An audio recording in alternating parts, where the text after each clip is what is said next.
अगर आज तुमने इस कहानी को आखिर तक ना सुना तो शायद एक सच हमेशा तुमसे छुप जाए। ये कहानी है एक खामोश इंसान की जिसे दुनिया ने नज़रअंदाज किया मगर किस्मत ने नहीं। एक लकड़हारा, एक अमीर लड़की और एक ऐसा राज जो सब कुछ बदलने वाला था। और याद रखो, कभी कभी खामोश लोग सबसे बड़ी कहानी लिख देते हैं। कदीम ज़माने की बात है जब एक शहर था जहां जिंदगी आहिस्ता चलती थी मगर फैसले लोगों की पूरी जिंदगी बदल दिया करते थे। इसी शहर के किनारे जहां जंगल शुरू होता था और आबादी ख़त्म हो जाती थी, वहां एक लकड़हारा रहता था।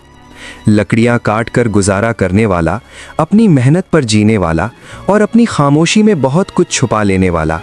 उसका नाम था हमज़ा। हमज़ा हर सुबह उस वक्त उठता जब आसमान पर रोशनी पूरी तरह फैली भी नहीं होती थी। वो खामोशी से उठता, वुज़ू करता, 2 रकत नमाज अदा करता और सर झुकाकर बस इतना कहता, या अल्लाह, आज मेरी मेहनत को रुसवाई ना बनाना। फिर वो अपनी पुरानी कुल्हाड़ी उठाता, कंधे पर रखता और जंगल की तरफ निकल जाता। उसके घर में ना दौलत थी ना कोई सहारा, बस एक आदत थी, खुद पर बोझ बनना मगर किसी और पर नहीं। जंगल में हमज़ा घंटों लकड़ियां काटता, हाथ जख्मी हो जाते, पसीना आंखों में चुभता, कभी कभार खून भी निकल आता, मगर उसकी जुबान से कभी शिकायत नहीं निकलती। वो जानता था कि गुर्बत का सबसे बड़ा ऐब शोर मचाना होता है, इसीलिए वो खामोश रहता था और उसकी खामोशी में एक अजीब सी इज्जत थी। लकड़ियां बेचकर हमज़ा रोज शहर के बाजार से गुजरता। कोई कीमत कम कर देता, कोई नजरें चुरा लेता, कोई उसे देखकर भी अनजान बन जाता, मगर हमज़ा किसी से बहस नहीं करता था। वो सोचता था कि रिस्क का फैसला बाजार नहीं करता, अल्लाह करता है। और इसी रास्ते पर रोज एक ऐसा मोड़ आता जहां से उसकी जिंदगी आहिस्ता आहिस्ता बदलने वाली थी। इसी शहर के बीचों बीच एक बड़ा घर था, ऊंची दीवारें, भारी दरवाजे और ऊपर शहर की तरफ खुलती एक खिड़की। उस खिड़की के पास अक्सर एक लड़की खड़ी होती थी, एक अमीर बाप की लाडली बेटी जिसका नाम था आयशा। आयशा के पास वो सब कुछ था जो लोग दुआओं में मांगते हैं, इज्जत, आराम, महफूज जिंदगी। मगर इसके बावजूद वो अक्सर खिड़की के पास खड़ी रहती। नीचे गुजरते लोग, उनकी मसरूफियत, उनकी थकन सब कुछ देखती और अपने अंदर एक सवाल महसूस करती कि इतनी भीड़ में भी कोई इतना अकेला कैसे हो सकता है। उसकी माँ ये सब समझती थी, मगर बाप और भाई के लिए आयशा सिर्फ एक शहजादी थी जिसकी जिंदगी पहले ही तय हो चुकी थी। एक दिन हमज़ा अपनी लकड़ियां बेचकर उसी घर के सामने से गुजरा। उसकी नज़र हमेशा की तरह जमीन पर थी। उसने आयशा को नहीं देखा और शायद इसी वजह से आयशा ने उसे महसूस कर लिया। उसने पहली बार देखा कि कोई शख्स उसे देखे बगैर भी उसकी इज्जत कर सकता है। न कोई मुस्कुराहट थी, न कोई इशारा, न कोई बात, बस एक लम्हा जो दोनों के दिल में खामोशी बनकर रह गया। आयशा का बड़ा भाई ये सब दूर से देख रहा था। रोज वही लकड़हारा, रोज वही वक्त, रोज वही रास्ता। उसके लिए ये महज इत्तेफाक नहीं था। उसने दिल में सोचा कि गरीब होना और खामोश रहना ये इम्तिजाज अक्सर खतरनाक होता है। उस रात हमज़ा थका हुआ घर लौटा। हाथों में दर्द था मगर दिल में सुकून। उसने कुल्हाड़ी एक तरफ रखी, जमीन पर बैठकर कहा, या अल्लाह, जो भी मेरे लिए लिखा है मुझे उसके काबिल बना दे। उसे मालूम नहीं था कि उसकी जिंदगी में अब सिर्फ मेहनत नहीं, लोग भी शामिल होने वाले हैं। अगली सुबह भी हमज़ा उसी वक्त उठा, उसी रास्ते पर चला और उसी घर के सामने से गुजरा। खिड़की भी वही थी, रास्ता भी वही था, बस इस बार किसी ने उसे महसूस किया था और किसी ने उसे देख लिया था, मगर हमज़ा को इस बात का कोई अंदाज़ा नहीं था। अगली सुबह भी सब कुछ वैसा ही था, वुज़ू, नमाज, कुल्हाड़ी कंधे पर, मगर इस बार उसका दिल कुछ ज़्यादा खामोश था। जंगल में वो लकड़ियां काट रहा था, मगर आज कुल्हाड़ी की रफ्तार सुस्त थी। उसका ध्यान बार बार भटक रहा था और उसे खुद पर गुस्सा आ रहा था। वो खुद को समझा रहा था कि क्या फ़र्क पड़ता है, मैं अपना काम करता हूँ बस, मगर दिल मान नहीं रहा था। हमज़ा ने पहली बार महसूस किया कि खामोशी भी कभी कभी शोर मचा सकती है। बाजार में आज भी लोगों ने कीमत कम की, किसी ने पूरा मोल नहीं दिया, मगर आज उसे ये सब पहले जैसा नहीं लगा। उसे महसूस हुआ जैसे लोगों की बातों के पीछे कुछ और भी छुपा हुआ है। और जब वो उसी रास्ते पर आया, उसी घर के सामने, तो उसने अपनी नज़र और ज़्यादा झुका ली। आयशा आज भी खिड़की के पास थी, मगर आज वो सिर्फ देख नहीं रही थी, वो इंतज़ार कर रही थी। लेकिन उसे खुद भी समझ नहीं आ रहा था कि वो किस चीज़ का इंतज़ार कर रही है। हमजा गुजरा, नजर झुकी हुई, कदम तेज, और आयशा का दिल बेवजह तेजी से धड़कने लगा। उसके जहन में सवाल उठने लगे, ये क्यों नहीं देखता? जब सब देखते हैं तो ये क्यों नहीं? पहली बार आयशा खुद को सवालों के बीच खड़ा महसूस कर रही थी। आयशा की मां ने बेटी को खिड़की से हटते देखा। उसकी आंखों में वो घबराहट थी जो बगैर कहे सब कुछ बता देती थी। मां ने कुछ नहीं पूछा, बस इतना कहा, आज हवा तेज है, ठंड लग जाएगी। आयशा ने सर हिला दिया, मगर उसका ध्यान कहीं और था। आयशा का बड़ा भाई ये सब देख रहा था। खिड़की पर खड़ी बहन, नीचे से गुजरता वही लकड़हारा, रोज का वही वक्त। अब ये सिर्फ शक नहीं रहा था। उसने अपने बाप से कहा, क्या आपने गौर किया? रोज एक ही आदमी, एक ही वक्त, एक ही रास्ता।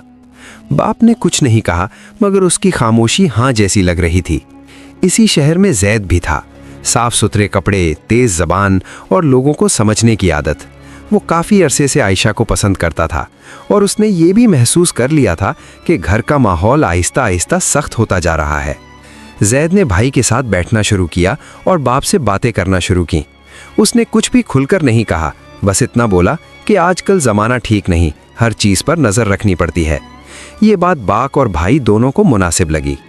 उस रात हमजा घर लौटा तो उसकी माँ ने पूछा, आज कुछ परेशान लग रहे हो? हमजा ने सर हिलाकर कहा, नहीं अम्मा, बस थकन ज़्यादा है। वो झूठ बोल गया, या शायद उसे सच बोलने का तरीका ही नहीं आता था। रात को वो देर तक जागता रहा। रात भर उसे नींद न आई और जब आंख बंद की तो बस एक ही दुआ लबों पर आई, या अल्लाह, मेरे दिल को मेरे काबू में रखना। आयशा भी उस रात देर तक जागती रही। उसके जहन में हमजा का चेहरा नहीं था, उसकी खामोशी थी। कभी ख्याल आता कि अगर वो बोल देता, अगर वो एक नज़र देख लेता, फिर वो खुद ही अपने ख्याल को रोक देती कि ये सब सोचना भी दुरुस्त नहीं। उसने दुआ की, या अल्लाह, जो मेरे लिए मुनासिब नहीं उसे मेरे दिल से निकाल दे। अगली सुबह हमजा फिर उठा, फिर जंगल गया, फिर शहर आया। आयशा फिर खिड़की के पास आई और नीचे उसी लम्हे जैद बड़े भाई के साथ खड़ा था।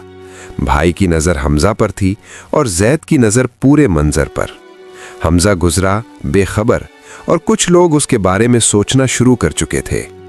आयशा ने खिड़की बंद कर दी। भाई ने बात अधूरी छोड़ दी और जैद ने मुस्कुराना छोड़ दिया।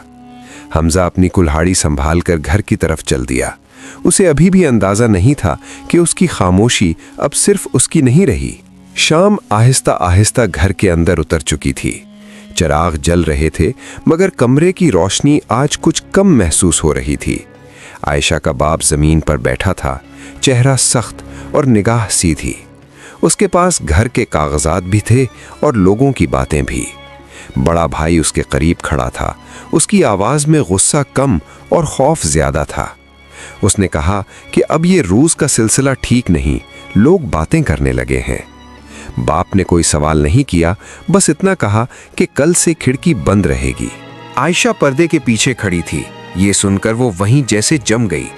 उसने कुछ नहीं कहा, ना इनकार ना सवाल, मगर उसने महसूस किया कि उसकी सांस पहली बार घर के अंदर भारी हो गई है। वो अपनी माँ के पास गई, सर झुकाकर बैठ गई और आहिस्ता से पूछा, अम्मी, क्या मैं कुछ गलत कर रही हूँ? माँ ने उसका चेहरा उठाया, देर तक देखा, फिर कहा, तुम कुछ गलत नहीं कर रही, मगर तुम कुछ महसूस कर रही हो और यही बात लोगों को डराती है। इस रात माँ ने सिर्फ सजदा नहीं किया, बल्कि पहली बार अल्लाह से शिकायत भी की। उसने कहा, या अल्लाह, मेरी बेटी को इस दर्द की सज़ा ना देना जो उसने मांगा भी नहीं। आयशा माँ के पास ही लेट गई, मगर नींद दोनों को नहीं आई। इधर हमजा शाम को जंगल से लौटा, कुल्हाड़ी एक तरफ रखी, पानी पिया और खामोश बैठ गया। उसकी माँ ने पूछा, आज बाजार में कुछ मुख्तलिफ लगा? हमजा ने सर हिलाकर कहा, सब वैसा ही था। वो सच कह रहा था, क्योंकि उसे मालूम नहीं था कि कुछ तब्दीलियां बाजार में नहीं, घरों के अंदर होती हैं। इसी दौरान जैद ने मौका मुनासिब समझा। वो बाप के पास बैठा और आहिस्ता से कहा कि वो कोई बात बढ़ाना नहीं चाहता, मगर आजकल हर बाप को थोड़ा सख्त होना पड़ता है। बाप ने सर हिला दिया और भाई को यूं लगा जैसे कोई उसकी दिल की बात उसकी जुबान से पहले कह रहा हो। अगली सुबह खिड़की बंद थी। आयशा पहली बार इस घर के अंदर खुद को कैद महसूस कर रही थी। वो नीचे नहीं देख पा रही थी, मगर उसे मालूम था कि हमजा इसी वक्त इसी रास्ते से गुजरेगा और यही ख्याल उसके लिए काफी था। हमजा जब उस दिन उस घर के सामने से गुजरा तो उसने पहली बार खिड़की बंद देखी। वो रुका नहीं, उसने ऊपर नहीं देखा, मगर उसके कदम अपनी रफ्तार खो बैठे। उसने खुद से कहा शायद बारिश आने वाली है और आगे बढ़ गया। शाम को भाई ने बाप से कहा कि हमें अब रिश्ता देखना चाहिए। बाप ने फौरन पूछा कोई नज़र में है? भाई ने कहा अयाज। अयाज शहर का जाना पहचाना नाम था, पढ़ा लिखा, सीधा साधा और अच्छे घराने से। बाप को नाम पसंद आया, भाई को भी, सिर्फ माँ खामोश रही। आयशा ने जब अयाज का नाम सुना तो उसने कुछ नहीं कहा, मगर उसकी आंखों में पहली बार आंसू ठहर गए। उसने माँ से कहा मैं किसी को गलत नहीं कह रही, मगर मेरा दिल कहीं और ठहर गया है। माँ ने उसका हाथ थाम लिया और कहा मैं जानती हूँ, इसीलिए खामोश हूँ। उस रात हमजा देर तक बैठा रहा। उसके दिल में एक अजीब सा बोझ था, बेवजह का। उसने खुद से कहा जो मेरा नहीं उससे दूर रहना ही बेहतर है, और उसने फैसला कर लिया कि वो अब उस रास्ते से तेजी से गुजरेगा। अगली सुबह 3 अलग अलग फैसले हो चुके थे। हमजा ने अपने कदम तेज कर लिए, आयशा ने खिड़की खोलने की हिम्मत न की, और जैद बाप के साथ बैठा था। अयाज का नाम अब घर के अंदर रोज लिया जाने लगा। उस रात आयशा ने अपनी माँ से कहा अगर ये अल्लाह का फैसला है तो मुझे हिम्मत दे। और हमजा ने अपनी माँ से कहा अम्मा अगर कुछ दिन शहर से दूर काम मिल जाए तो बेहतर होगा। 2 लोगों ने अलग अलग फैसले कर लिए थे, मगर दोनों को मालूम नहीं था कि ये फैसले अभी मुकम्मल नहीं हुए। शाम फिर आहिस्ता आहिस्ता घर के अंदर उतर रही थी। चिराग जल चुके थे, मगर कमरे की रोशनी फिर भी कम लग रही थी, जैसे रोशनी भी जानती हो कि आज कोई बड़ा फैसला होने वाला है। आयशा का बाप जमीन पर बैठा था। उसके सामने कागजात भी थे, रिश्तों के नाम भी और लोगों की बातें भी। वो खामोश था, मगर उसकी खामोशी कह रही थी कि मैं गलत नहीं हो सकता, मैं बाप हूं। बड़ा भाई पास खड़ा था। उसके चेहरे पर गुस्सा नहीं, खौफ था। ये खौफ कि अगर कल शहर में बात फैल गई तो हम कैसे सर उठाएंगे। आयशा पर्दे के पीछे बैठी थी। उसके हाथ कांप रहे थे। आज पहली बार उसे एहसास हुआ कि खामोशी भी इंसान से बहुत कुछ छीन लेती है। वो बाहर आई। उसकी आवाज़ हल्की थी, मगर अल्फाज भारी। उसने कहा अब्बा मैं आपसे जिद नहीं कर रही। कमरे में सन्नाटा छा गया। फिर उसने आहिस्ता से कहा मैं सिर्फ इतना कहना चाहती हूँ कि अगर आज आपने मेरा दिल तोड़ दिया तो कल मैं मुस्कुराना सीख लूंगी, मगर वो मुस्कुराहट इस घर की खुशी नहीं होगी। ये कहकर वो रोई नहीं, और यही बात सबसे ज्यादा भारी थी।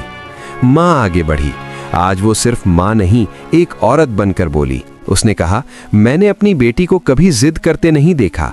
उसने जो महसूस किया उसे छुपाया, और अगर ये भी गुनाह है तो फिर हम बेटियों को सिर्फ बोझ ही पैदा करते हैं। बाप ने पहली बार नजर झुका ली। जैद खामोश खड़ा था। उसने सोचा था कि वो आखिर तक खुद को मजबूत दिखाता रहेगा, मगर जब बाप ने पूछा कि तुम इस मामले में इतनी दिलचस्पी क्यों ले रहे हो, तो वो रुक गया। सच छुपाया जा सकता है, मगर ज्यादा देर नहीं। उसने आहिस्ता से कहा कि क्योंकि मैं आयशा से निकाह करना चाहता हूं। ये अल्फाज कमरे में गूंज गए। भाई का चेहरा सख्त हो गया। उसने कहा तो तुम मदद नहीं कर रहे थे, तुम अपना रास्ता बना रहे थे। जैद के पास अब कुछ कहने को नहीं था। अयास को बुलाया गया। वो आया, बैठा, सबकी बात सुनी, फिर सर उठाकर कहा मैं किसी के दिल पर बोझ बनकर अपना घर नहीं बनाना चाहता। अगर आज मैं जीत भी गया तो कल मेरी बीवी हार चुकी होगी। उसने आयशा की तरफ देखा और पहली बार इज्जत से मुस्कुराया। उसने कहा तुम्हारी खामोशी ही तुम्हारी गवाही है। फिर वो बगैर शिकायत, बगैर गुस्से के उठकर चला गया। इधर हमजा शहर के किनारे अकेला खड़ा था। उसके पास सिर्फ कुल्हाड़ी थी और एक फैसला। उसने खुद से कहा मैं किसी के घर की इज्जत अपने नाम के साथ नहीं जोड़ सकता। वो जाने ही वाला था कि उसे बुलाया गया। हमजा घर आया, सर झुका हुआ, आंखें जमीन पर। बाप ने पूछा, क्या तुम मेरी बेटी से मोहब्बत करते हो? हमजा ने गहरी सांस ली और कहा, मैं अपनी हैसियत जानता हूँ, इसीलिए मैंने कभी अपने दिल की बात जबान तक नहीं आने दी। अगर मेरी खामोशी भी गुनाह बन गई हो तो मैं चला जाऊंगा। कमरे में मुकम्मल खामोशी थी। भाई आगे आया और कहा, अगर तुम बुरे होते तो तुम बोलते, और अगर तुम गलत होते तो तुम यहाँ खड़े न होते। उसने बाप की तरफ देखा और कहा, हमें गुर्बत से नहीं बदनामी से डर था, मगर बदनामी गलत फैसलों से होती है।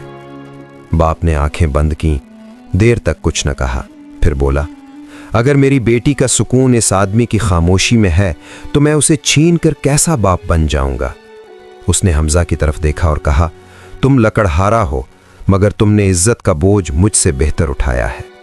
बाप ने हमजा को बैठने का इशारा किया। हमजा जमीन पर बैठ गया, सर झुका हुआ, आंखें उठाने की हिम्मत नहीं। कमरे में मां भी मौजूद थी, बड़ा भाई भी, और पर्दे के पीछे आयशा। बाप ने आहिस्ता से कहा, मैं तुमसे ये नहीं पूछूंगा कि तुम मेरी बेटी से मोहब्बत करते हो या नहीं। मैं ये पूछूंगा कि अगर कल तुम्हारे पास कुछ भी ना हो तो क्या तुम मेरी बेटी की जिम्मेदारी इज्जत के साथ उठा सकोगे? हमजा ने पहली बार थोड़ा सा सर उठाया और कहा, मेरे पास आज भी कुछ नहीं और शायद कल भी ज्यादा ना हो, मगर जो होगा वो हलाल होगा और जो जिम्मेदारी होगी उससे कभी भागूंगा नहीं। कमरे में फिर खामोशी छा गई।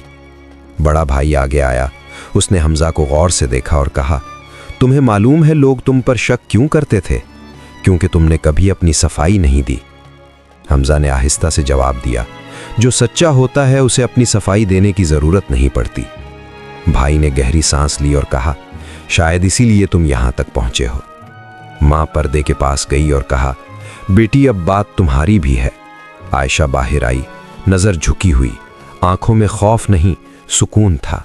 बाप ने पूछा, क्या तुम उस लड़के के साथ अपनी जिंदगी गुजारने के लिए तैयार हो? आयशा ने कोई लंबी बात नहीं की। उसने बस कहा, जिस आदमी ने कभी मुझे हासिल करने की कोशिश नहीं की, मैं उसके साथ जिंदगी गुजार सकती हूं। ये कहकर उसने दोबारा नजर झुका ली। बाप ने मां की तरफ देखा, फिर भाई की तरफ, फिर हमजा की तरफ। उसने कहा, मैं अपनी बेटी को अमीर घर दे सकता हूं, मगर अगर उसे सुकून ना दे सका तो ये अमीरी बेमानी है। उसने हमजा से कहा, कल सुबह घर के बुजुर्गों को बुला लो। हमजा की आंखों में आंसू आ गए और उसने सर झुका लिया। अगली सुबह घर में कोई शोर नहीं था, सिर्फ वो लोग थे जो इज्जत के साथ आए थे। ना कोई ढोल, ना कोई नुमाइश, सिर्फ बात, जिम्मेदारी और दुआ। जब सब तय हो गया तो एक लफ्ज जुबान पर आया, निकाह। कुछ दिन बाद हमजा उसी रास्ते से गुजर रहा था। इस बार उसके कंधे पर कुल्हाड़ी के साथ जिम्मेदारी भी थी। खिड़की खुली थी, मगर आयशा वहां नहीं थी। वो अब घर के अंदर थी, अपनी नई जिंदगी में कदम रख चुकी थी। हमजा ने नजर झुका ली और आगे बढ़ गया। कुछ रिश्ते शोर से नहीं बनते, वो सब्र, इज्जत और अल्लाह पर यकीन से बनते हैं। अगर ये कहानी आपको सिर्फ एक कहानी नहीं लगी, बल्कि कहीं ना कहीं आपकी जिंदगी से जुड़ी महसूस हुई हो, तो समझ लीजिए ये कहानी यहीं खत्म नहीं होती। ऐसी कहानियों में ना कोई हीरो होता है, ना कोई विलन, सिर्फ सब्र, इज्जत और अल्लाह पर यकीन होता है।